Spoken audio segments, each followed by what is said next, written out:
जय बोलो देवादिदेव 1008 श्री भगवान महावीर स्वामी की जय जय जय। अहिंसा परमो धर्म की जय जय जय। परम पूज आचार्य गुरुवर श्री विद्यासागर जी महाराज की जय जय जय। परम पूज महामनम राज प्रमाण सागर जी महाराज की। धर्म की शुरुआत सम्यक दर्शन से होती है। सम्यक दर्शन के अभाव में किए गए तप व्रत सब सार्थक नहीं होते। जब तक वस्तु स्वरूप का यथार्थ श्रद्धान नहीं होता तब तक सम्यक दर्शन भी नहीं होता और सम्यक दर्शन के बिना हमारा कल्याण नहीं होता। इस आशय की बात विगत दिनों से आप सबके बीच चल रही थी, जिसके क्रम में हमने 9 पदार्थों के विषय में विस्तार से जाना। आचार्य कुंद कहते हैं, यदि किसी के भीतर सम्यक दर्शन प्रकट हुआ हो तो उसके जीवन में कुछ विलक्षणताएं भी घटित होती है, जो उसके गुण अथवा अंग के रूप में चरितार्थ होते हैं। और जब तक वो अंग है तभी तक समझना चाहिए कि वो सम्यक दर्शन है। उसके अभाव में सम्यक दर्शन नहीं कहला सकता। जैसे हमारे शरीर के 8 अंग हैं, वे अंग अपना ठीक ढंग से काम करते हैं तो हमारा शरीर समर्थ बना होता है। और हमारे शरीर के अंगों में कहीं शिथिलता हो तो हम अक्षम हो जाते हैं। हमारे 2 पैर हैं, 2 हाथ हैं, कमर है, नितंब है, छाती है, पीठ है और मस्तक है। ये मूल 8 अंग है। हमारे सारी गतिविधियां इन्हीं 8 अंगों के माध्यम से होती है। वैसे ही सम्यक दर्शन के भी 8 अंग हैं और इन 8 अंगों के रहते ही सम्यक दर्शन पल सकता है। और आचार्य कुंद ने इस 8 अंगों से समन्वित प्राणी को सम्यक दृष्टि निरूपित करते हुए उसके चरण को सम्यक्त्वा चरण चरित्र कहा। निस्संकी निखंकी निमृगिंछामूर्ठीय उगुहन श्रीकर्णम बच्छल पहावनायते 8। ये 8 अंग है। ये अंग हमारे जीवन में होना चाहिए। आज से बात मैं उसकी ही करने जा रहा हूं। जैसे हमारे शरीर के 8 अंग हैं, वैसे ही सम्यक दर्शन के 8 अंग हैं। निशंकित अंग सबसे पहला अंग है, जो कहता है मन में शंका संदेह या भय रंच मात्र मत रखो। निष्कांक्षित अंग मन को आकांक्षा मुक्त बनाने की बात करता है। निर्विचिकित्सा अंग मन में किसी भी प्रकार की घृणा या ग्लानि से बचने की बात करता है। अमूढ़ दृष्टित्व अपनी अडिग आस्था की बात करता है। किसी भी प्रकार का दबाव, प्रभाव, भय या प्रलोभन से कुमार्ग की ओर न झुकना। उपगूहन अंग दोषों को ढांकने की बात करता है। अगर किसी के द्वारा कोई दोष हो जाए तो उसे ढांको। स्थितिकरण अपने मन को दोषों से बचाना उपगूहन है और अपने आप को मार्ग में टिकाए रखना स्थितिकरण।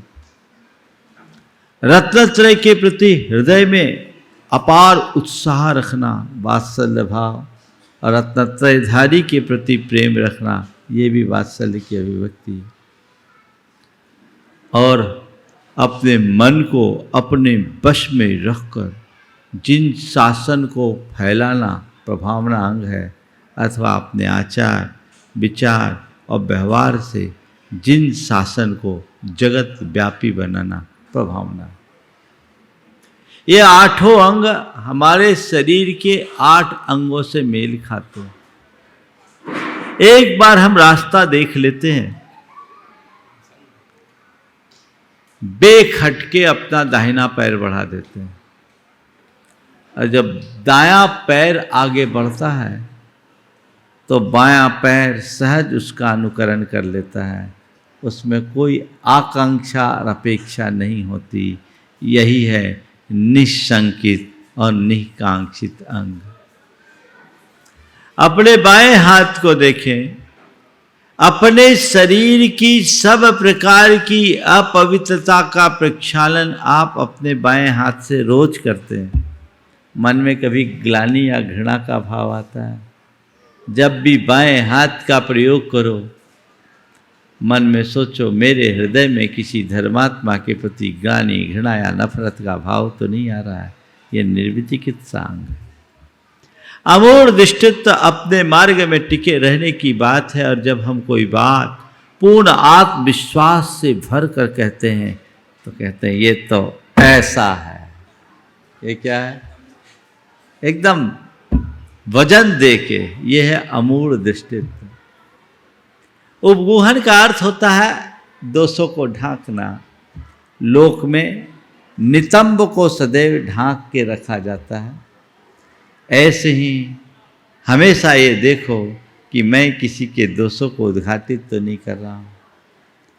फिर स्थितिकरण, कोई वजनदार वस्तु को हमें उठानी हो तो अपने पीठ पर आसानी से उठाया जा सकता है। तो पीठ, कोई अगर गिर रहा है तो उसे अपने पीठ पर बिठा लो और उसे पार लगा दो। ये स्थितिकरण अंग है। और वात्सल्य हमारे प्रेम की अभिव्यक्ति है। और जब हम किसी के प्रति प्रेम से भरते हैं तो अपने छाती से लगा लेते हैं। हृदय वात्सल्य का प्रतीक। और हमारे शरीर का उत्तमांग मस्तिष्क है। मस्तिष्क को हम हमेशा ऊंचा रखना चाहते हैं। कभी हमारा सिर झुके नहीं। कहते हैं सिर कटा सकते हैं मगर सिर झुका सकते नहीं। यान मान मर्यादा का प्रतीक है। ऐसे जिन शासन के गौरव को सदैव बनाए रखने का संकल्प ही प्रभावना है। ये 8 अंग हमारे शरीर के 8 अंगों से मेल खाते हैं। कदाचित शरीर का कोई एक अंग कमजोर हो जाए तो फिर भी शरीर विकलांग बन करके भी काम कर सकता है। पर सम्यक दर्शन में कोई एक अंग कम हो जाए तो वो हमारा सम्यक दर्शन संसार का विनाश नहीं कर सकता। ना नांग हीन मलम छेतुम दर्शनम जन्म संततिम नहीं मंत्रोच्चरण न्यून निहंति विष वेदना। जैसे एक अक्षर से न्यून कोई मंत्र हमारे विष की वेदना को नष्ट नहीं कर पाता, उसी तरह अंगहीन सम्यक दर्शन संसार का विनाश नहीं कर सकता। तो हमें चाहिए कि हम सम्यक दर्शन को सर्वांग आत्मसात करें। ये हमारे जीवन में घट गया तो सब कुछ घट गया। आज से बात उसी की कर रहा हूँ और लगभग 8-10 दिन तक निरंतर सम्यक दर्शन की बात होगी। समय सार में आचार्य कुंदकुंद ने सम्यक के अंगों के संदर्भ में क्या कहा और अन्य ग्रंथांतरों में उन्होंने क्या कहा और हम अपने जीवन व्यवहार में उसे कैसे उतार सकते हैं, कुछ ऐसी ही चर्चा आप सबसे मैं करूँगा जो आज हमारे जीवन के लिए अत्यंत आवश्यक और उपयोगी है। सबसे पहला अंग है निःशंक अंग, निशंकित अंग। शंका का अभाव होना, निशंका। शंका का अर्थ 2 अर्थों में है। शंका का अर्थ संदेह भी है और शंका का अर्थ डर भी है। संदेह नहीं होना, अपने मार्ग में संदेह नहीं होना, क्योंकि जहां संदेह होता है वहां विश्वास नहीं पनपता। सम्यक विश्वास का नाम है। यदि तुम्हारे हृदय में शंका आ गई तो सम्यक है ही नहीं। शंका के बीज में श्रद्धा के अंकुर नहीं फूटते। अशुद्ध धरा पर विश्वास के पौधे नहीं उगते। तो शंका का बीज अगर मन में बैठा है तो श्रद्धा का अंकुर कभी नहीं फूटेगा। सबसे पहली जरूरत अपने मन को शंका से मुक्त मुक्त करने की है। और जहां शंका है वहां अश्रद्धा है, और जहां शंका और अश्रद्धा है, अविश्वास है, वहां डर भी है। अपने मन को टटोलो। तुम्हारे मन में शंका है या नहीं, और तुम्हारे मन में डर है या नहीं। यदि शंकाग्रस्त है मन और मन में ऐसा डर है, तो अभी तुम सम्यक्त से बाहर हो। महाराज बड़ा गड़बड़ हो गया। गड़बड़ नहीं है, ठीक तरीके से समझ लोगे तो आज ही शंका भी दूर होगी और डर भी दूर हो जाएगा, और जीवन में हर पल आनंद होगा। आचार्य कुंद के शब्दों में हम पहले निशंकित अंग की व्याख्या करें, और आज की 4 बातें फिर आप सबसे करेंगे। सम्मा दिट्ठी जीवा निशंका होंति निर्भयातीन, सत्य भय विप्प मुक्का जम्हा तम्हा निशंका। सम्मा इट्ठी जीवा निशंका होंति, सम्यक दृष्टि जीव निशंक होते हैं, और निशंक होते हैं इसलिए निर्भया तीन, वो निर्भय भी होते हैं। सत्य भय विप्प मुक्का जम्हा, चूंकि वो 7 भयों से मुक्त होते हैं, तम्हा इसलिए वो निशंक होते हैं। उनमें शंका नहीं है इसलिए निर्भय, और निर्भय इसलिए निशंक है। भय, शंका, भय और निर्भय निशंक। जब तक सशंकित हो तब तक भय है। जिस पल तुम निर्भय हो जाओगे निशंक हो जाओगे। 4 बातें आज के संदर्भ में, श्रद्धा अश्रद्धा, भय अभय। इन 4 शब्दों को हम समझे आज के संदर्भ में। अश्रद्धा, श्रद्धा, भय अभय। अपने मन की श्रद्धा को टटोलो, वो आज कैसी है। तुम्हारे अंतरंग में श्रद्धा है या अश्रद्धा है। श्रद्धा है या अश्रद्धा है, ये टटोल करके देखने की जरूरत है। कहने को तो श्रद्धा दिखती है, श्रद्धा यहां नहीं होती तो नहीं आते, है ना।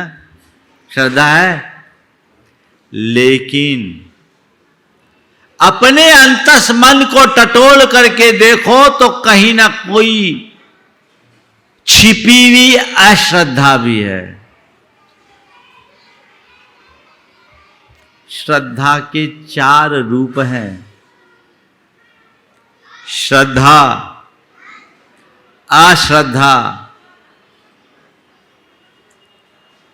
अंधश्रद्धा और अटल श्रद्धा। क्या बोला? श्रद्धा, अश्रद्धा, अंधश्रद्धा और अटल श्रद्धा। अश्रद्धा तो आपके अंदर नहीं है, होती तो यहां नहीं आते, पर श्रद्धा है, इसकी पड़ताल करना जरूरी है। बोलो, तुम्हें तुम्हारे धर्म के प्रति श्रद्धा है? तुम्हारे लिए तुम्हारे देव के प्रति श्रद्धा है? गुरु के प्रति श्रद्धा है? देव गुरु धर्म पर पक्की श्रद्धा है? पक्की? अभी पोल खोलूं? अभी खोल दो पोल। चलो, गुरु के प्रति श्रद्धा है? मान लो मैंने तुम्हें अभी बुलवाया, आप जैसे मैसेज जाएगा सुनील को बुला ले आओ। सुनील दौड़ के आएंगे? आएंगे? आप आए, महाराज जी आपने याद किया, कुछ काम नहीं? कोई काम नहीं है। अब क्या होगा? अब क्या होगा? चलो ठीक है महाराज जी, आपके दर्शन मिल गया, आशीर्वाद। पहुंचे हो, 10 मिनट बाद हमने फिर किसी को भेजा, सुदर्शन जी थोड़ा सुनील जी को भेज दो। अरे अभी तो बुलाया था महाराज ने, कोई काम नहीं। नहीं महाराज जी ने बोला है लेके आओ। आओगे? चलो चलते हैं। महाराज जी आपने बुलाया? हाँ बुलाया।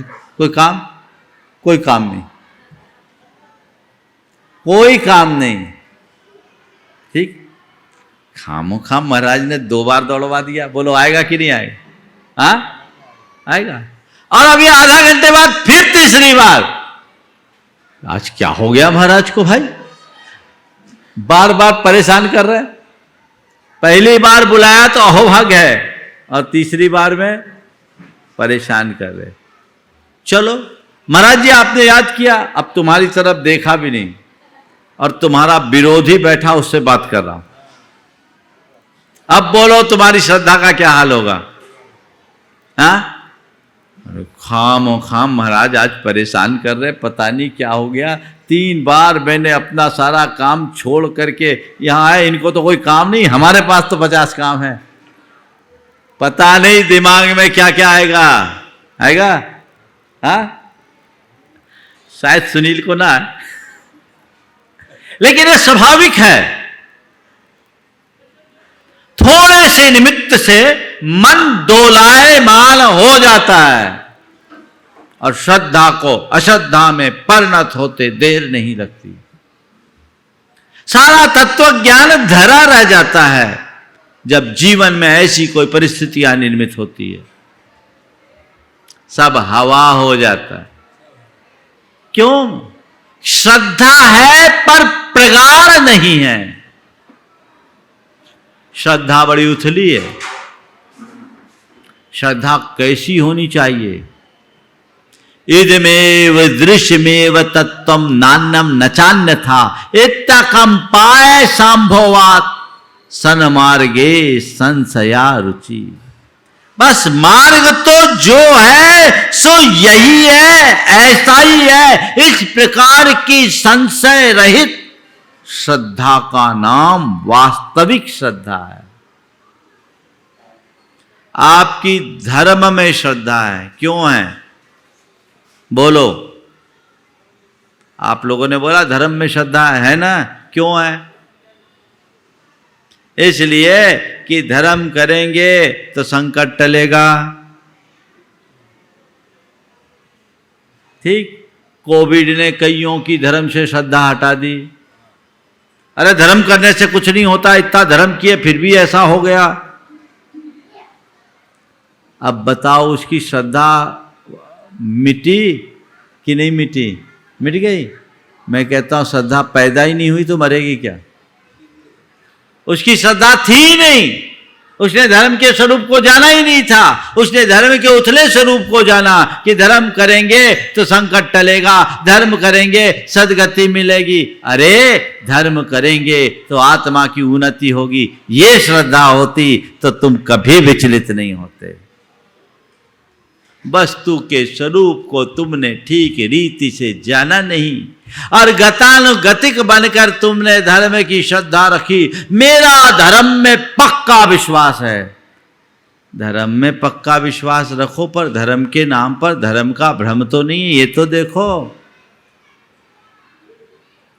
तो अपनी श्रद्धा सही होनी चाहिए, अश्रद्धा हृदय में नहीं होनी चाहिए, और अंधश्रद्धा तो होनी ही नहीं चाहिए। अटल श्रद्धा होनी चाहिए। अंधश्रद्धा और अटल श्रद्धा का मतलब क्या?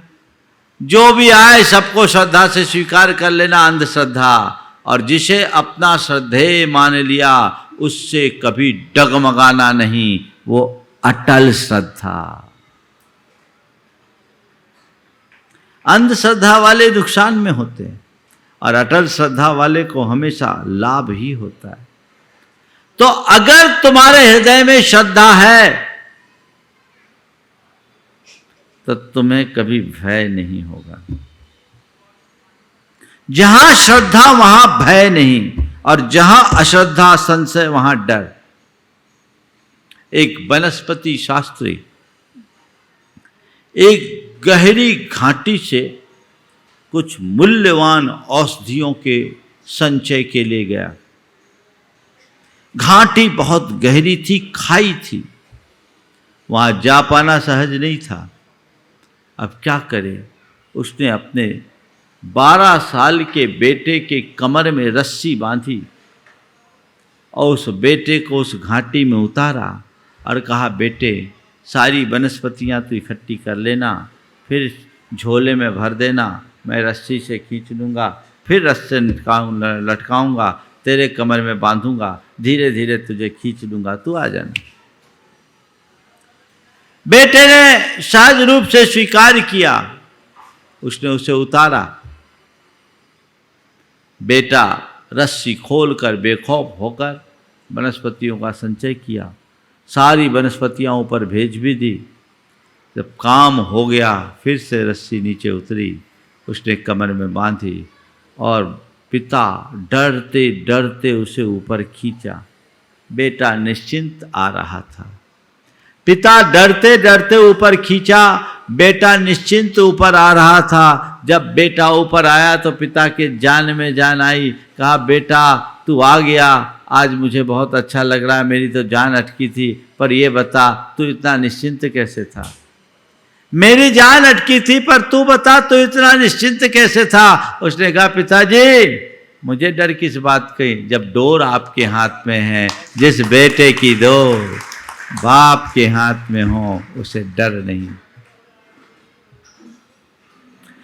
हृदय में जब श्रद्धा होगी तो भय कभी नहीं होगा, और जब तक शंका होगी भय कभी नहीं मिटेगा।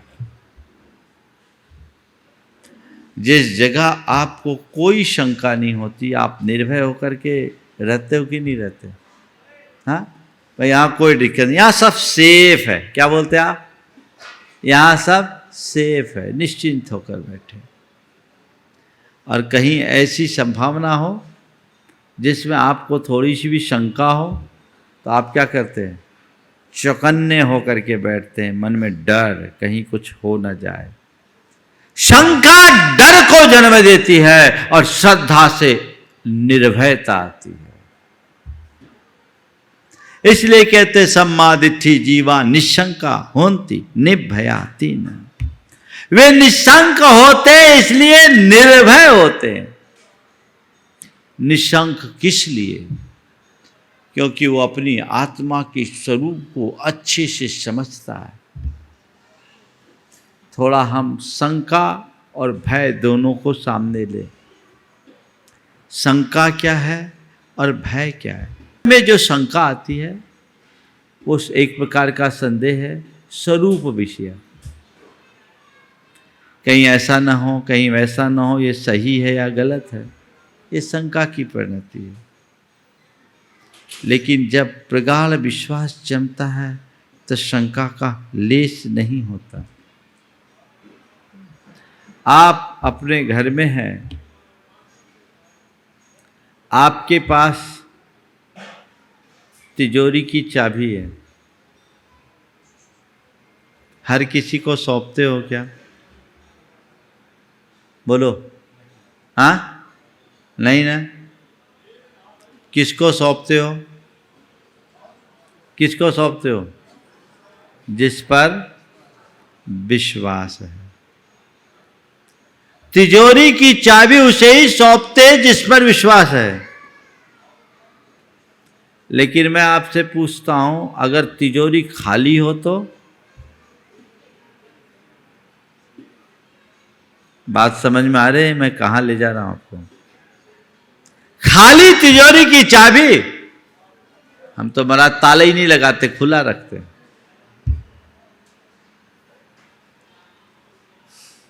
तिजोरी भरी हो तो हर किसी को नहीं दे सकते। जिस पे शंका है उसको तो दे ही नहीं सकते। जिस पर विश्वास है उसी को दे। और आजकल तो विश्वास करने वाले भी कब विश्वासघात कर दे पता नहीं। नौकर ने मालिक से कहा, मालिक मैं 20 साल से आपकी सेवा में हूँ, पर आज तक आपने मुझ पर विश्वास नहीं किया। मैं 20 साल से आपकी सेवा में हूं, पर आज तक आपने मुझ पर विश्वास नहीं किया। मालिक ने कहा, अरे बेटे, तुझ पर विश्वास नहीं होता तो तिजोरी की चाबी तुझे कैसे दे देता? अरे बेटे, तुझ पर विश्वास नहीं होता तो तिजोरी की चाबी के तुझे कैसे दे देता? तो उसने कहा, मालिक, उसमें से तो एक भी नहीं लगती। वो पहले ही प्रयोग कर चुका है, उसमें से एक भी नहीं लगती। बड़ी मुश्किल है। मेरा आप सबसे कहना है, खाली तिजोरी की चाबी सौंपने में कोई दिक्कत नहीं, लेकिन तिजोरी जहां भरी है वहां हर किसी पर भरोसा नहीं। मतलब जिसके मन में राग भाव है उसके मन में ही संशय आता है, शंका आती है। जो बीत राग बन चुका उसके हृदय में कभी शंका नहीं है। ये राग भाव शंका को जन्म देता है, मोह भाव शंका को जन्म देता है, और जब तक मोह भाव है तब तक शंका है, और जब तक शंका है तब तक भय है। कुछ चला न जाए, कुछ खो न जाए, कुछ छिन न जाए, कुछ लुट न जाए, कुछ मिट न जाए, कुछ पिट न जाए। अरे भाई, क्या जाएगा, क्या खोएगा, क्या मिलेगा, क्या मिटेगा, क्या पिटेगा? तेरा जो है वो है, उससे न कुछ खो सकता है, न ही उसमें कुछ जुड़ सकता है। जिस पल तेरे हृदय में ये श्रद्धान गहरा हो जाएगा, मोह छीन हो जाएगा, और मोह के छीन होते ही भय भी दूर भाग जाएगा। भय एक नकारात्मक आवेग है जो मन की दुर्बलता से प्रकट होता है। वस्तु स्वरूप का श्रद्धानी कभी घबराता ही नहीं। क्यों घबराएगा? देखो, किसी जहाज में उड़ रहे हो और अचानक कोई दुर्घटना होने वाली हो, तो आप लोगों के लिए क्या सुविधा दी जाती है? क्या दी जाती है? पैराशूट। पैराशूट का प्रयोग करो, नीचे उतर जाओ। तो जिसने पैराशूट पहन लिया वो नीचे उतरते समय डरता है क्या? क्यों? अब मैं सुरक्षित हूं, मैंने पैराशूट पहन लिया है। इसी प्रकार जिसने तत्व ज्ञान के पैराशूट को पहन लिया है उसके मन में कोई डर नहीं, मैं सुरक्षित हूं। अब किस बात का डर? क्यों डरे? जब मन में शंका ही नहीं है, श्रद्धा भर चुकी है, तो भय नहीं, केवल अभय होगा। भय भी एक प्रकार के मोह भाव की अभिव्यक्ति है। जहां मोह नहीं वहां डर नहीं, और जब तक मोह है तब तक निडर नहीं। सत्य भय विप्प मुक्का जम्हा तम्हा दुनिशंका, 7 प्रकार का भय आप पाएंगे। सब मोह राग भाव की परिणति है। इहलोक भय, परलोक भय, मरण भय, वेदना भय, अत्राण भय, आकस्मिक भय और असुरक्षा भय। इहलोक भय सबसे पहला। अरे, लोक में मेरा कोई नुकसान ना हो जाए, डर रहता है। किसका नुकसान? मेरे दुकान को नुकसान ना हो जाए, मेरे परिवार को नुकसान ना हो जाए, मेरी संपत्ति का नुकसान ना हो जाए, मेरे शरीर को नुकसान ना हो जाए। यही है ना? बता, तेरा दुकान है कहाँ? तेरी दुकान है कहाँ? तेरा धंधा है कहाँ? तेरा मकान है कहाँ? तेरा परिवार है कहाँ? तेरा शरीर है कहाँ? जब वो तेरा है ही नहीं तो उसका नुकसान तेरा नुकसान कैसे? तेरा तो तू है जो अजर है, अमर है, अविनाशी है, जिसका एक प्रदेश भी इधर से उधर नहीं हो सकता, तो डर कैसा? समझ रहे हैं बात? पर ये कौन डराता है? ये जो मेरा, कौन है? मेरा। संत कहते ध्यान रखना, ये सब तेरे पास हैं, तेरे साथ हैं, पर तेरे नहीं हैं। ये पक्का श्रद्धान जमा के रखो। ये श्रद्धान गहरे हो जाए तो मेरा खोएगा क्या? वहां न पाना है, न खोना है, न आना है, न जाना है। जो है, जैसा है, वैसा ही बने रहना है। ये श्रद्धान हृदय में बैठा लीजिए तो जीवन का मजा ही कुछ और होगा। यही लोग भय, मुझे वो नुकसान न करा दे, वो मुझे ऐसा न कर दे, वो मुझे वैसा न कर दे, वो मुझे परेशान करता, वो मेरे साथ ऐसा करता है, वो मुझसे मिसबिहेव करता है। ये क्या है? तेरे साथ कोई दूसरा कुछ नहीं कर सकता। जो कुछ भी हो रहा है वो तेरी परिणति से हो रहा है, और यदि यत् किंचित नुकसान भी हो तो वो तेरे अज्ञान से होगा। यदि तेरा श्रद्धान पक्का है तो दूसरा तेरे सामने रहेगा ही नहीं। डर किसका? संसार की सारी परिणतियां संयोगों से चलती है। संयोग बनते हैं, बदलते हैं, वो मेरे नहीं है, मेरे अधीन नहीं है। संयोग संयोगों के अधीन है। बनेंगे, बदलेंगे, मेरा, मैं हूं, उनमें कोई परिवर्तन नहीं। परलोक भय, परलोक भय का दो अर्थ निकालो। कोई परलोक आकर मुझ पर अटैक न कर दे, या परलोक में मेरी दुर्गति ना हो। समझिए, परलोक ये बड़ा भयानक है। उस परलोक का भय आजकल लोगों को कम है, पर इस परलोक का लोग क्या कहेंगे? ये कौन सा भय है? परलोक। वो मेरे साथ ऐसा ना कर दे, कौन सा भय है? वो मुझे नुकसान ना पहुंचा दे, कौन सा भय है? ध्यान रखने की बात तो केवल इतनी सी है कि जब तक तुम्हारे पुण्य का प्रताप है, तुम्हारा कोई बिगाड़ नहीं कर सकता। प्रद्युमन का अपहरण हुआ 6वें दिन जन्म के बाद। 6 दिन के बच्चे को एक बड़ी शिला से दबा दिया गया, लेकिन परलोक उस प्रद्युमन का कुछ हुआ क्या? शिला हिल गई, उसके श्वास से शिला हिल रही है। और वहीं उसको पालनहार भी मिल गए।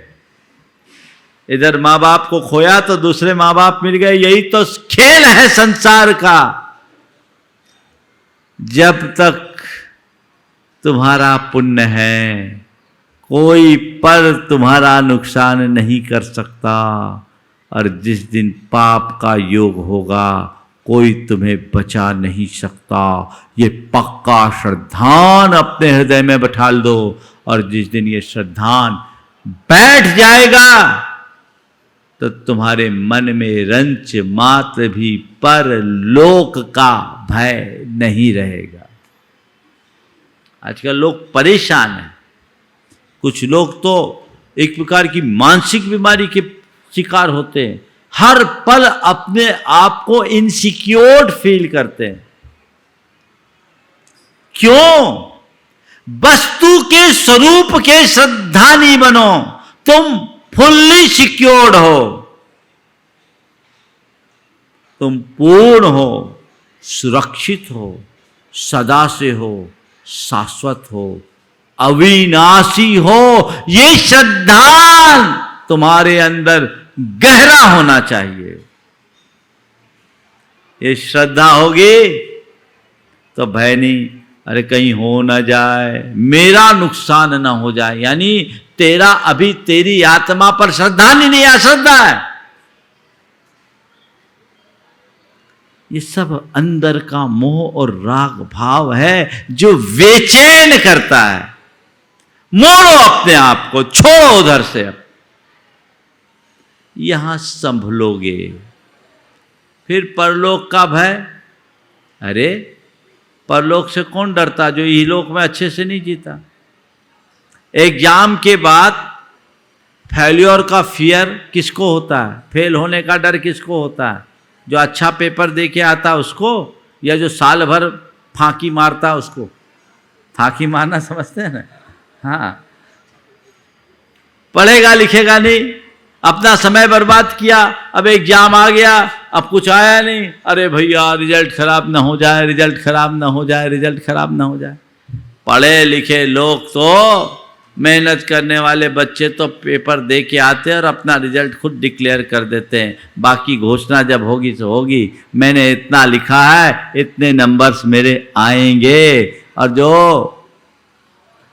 गटर मस्ती करते हैं, पढ़ाई नहीं करते, है ना, फांकी मारते, ये बिहारी शब्द है, समझ गए? हाँ, उन लोगों का क्या हाल है भाई? ठीक है, अब क्या होगा क्या होगा क्या होगा। एक बच्चा भगवान के पास गया, बोला भगवान मुंबई को भारत की राजधानी बना दो। एक युवक ने कहा अरे हद हो गई, मुंबई भारत की राजधानी बनेगा, तुझे क्या मिलेगा? भारत की राजधानी दिल्ली। बोले कुछ मिले या ना मिले, मैंने भूल से पेपर में भारत की राजधानी मुंबई लिख दी। तो ये क्या है? ये मगजमारी है।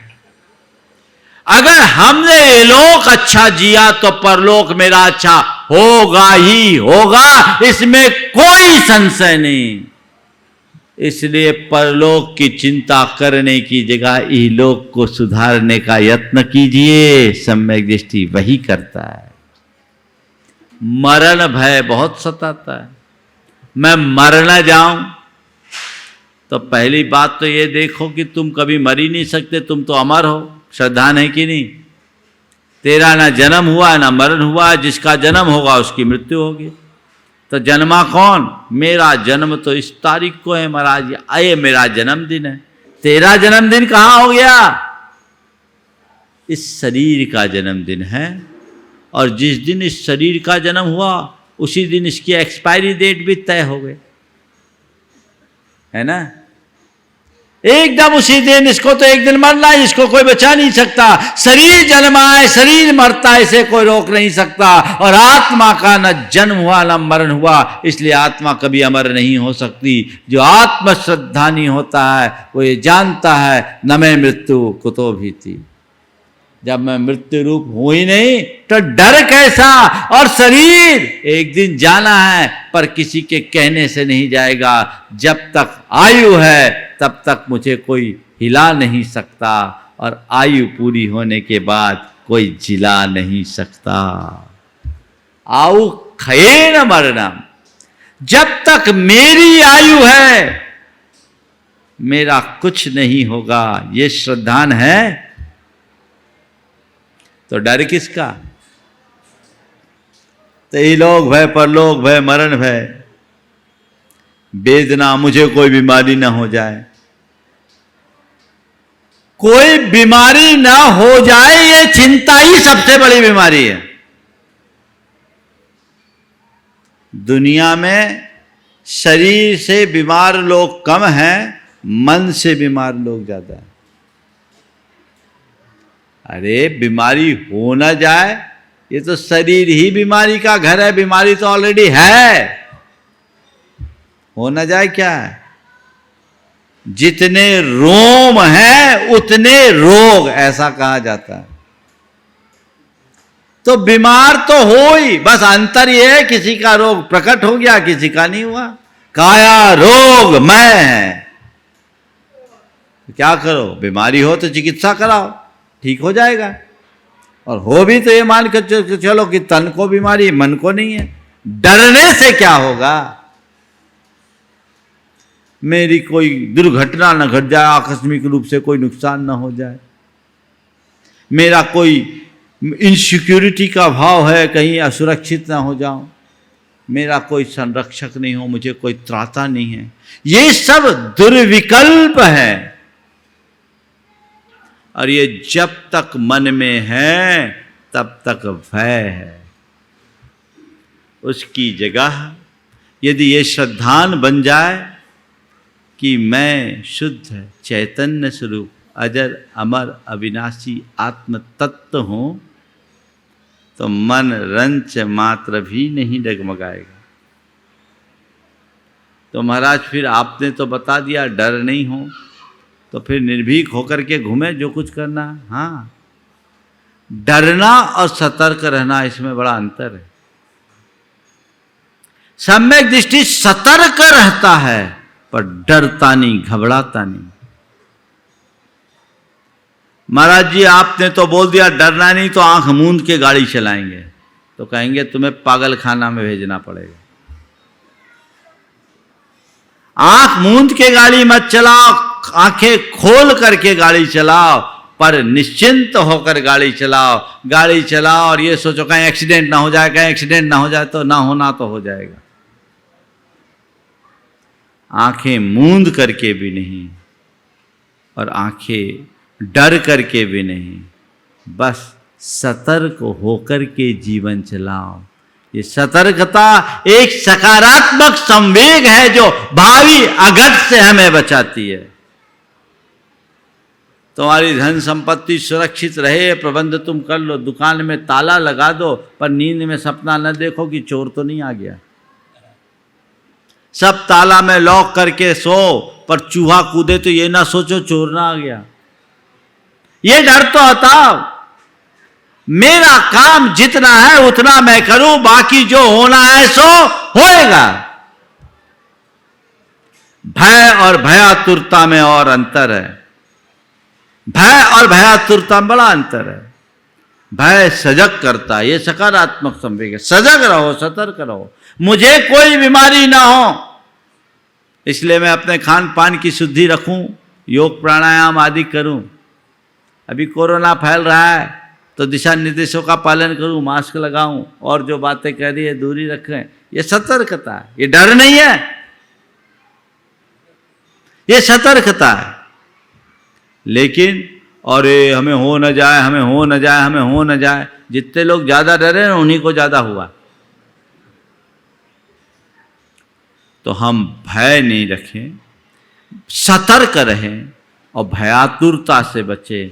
जो ऐसे भयातुरता से बचता है वही सम्यक दृष्टि होता है। तो सम्मा दिट्ठि जीवा निशंका होन्ति निर्भया तेन सत्य भय विप्प मुक्का जम्हा तम्हा दुनिशंका। स्वरूप का चिंतन करने से हम भय से मुक्त हो सकते हैं।